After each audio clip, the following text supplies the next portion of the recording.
Welcome to DK News, everybody. I'm Cole Erickson, and this is one of the most shocking news reports ever.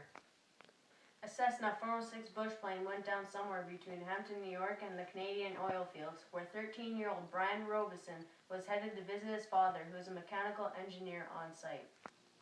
Brian was found 4 days after he crashed 300 miles off course of his flight plan. I now take you to the scene, where rescue team's vigorous efforts to find the downed aircraft paid off. Over to you, Dawson. Thanks, Cole. As you can see, behind me is the shelter Brian built for his brief visit to Canada. He's miraculously survived 4 days with only a hatchet and a broken watch. Here he comes now. Brian? Hi. So, Brian, how did this tragic event occur? Well, I was flying out to my dad's for the summer, and after a while the pilot started having aches, and then he started having his screaming about his chest hurting, and then he passed out or died. I think he died because he wasn't breathing. So I took over the plane, and I was flying for a couple of hours, running around on the field.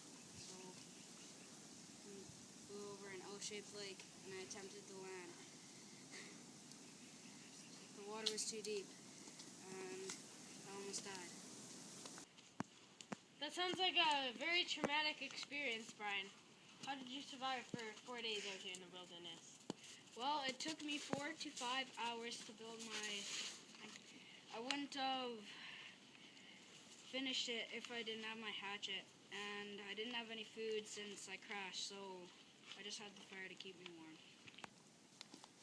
Thanks for the interview, Brian. Have fun. And there you have it, everybody. The incredible story of Brian Robeson's 4 days of survival in the middle of the Canadian oil fields. Back to you, Cole. That was quite a story, Dawson. I'm sure his parents are glad he's coming home tonight.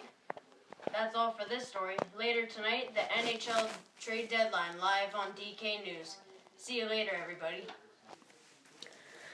We would like to give a special thanks to this guy, my bro, Chase. and these two dorks, Maggie and Tucker.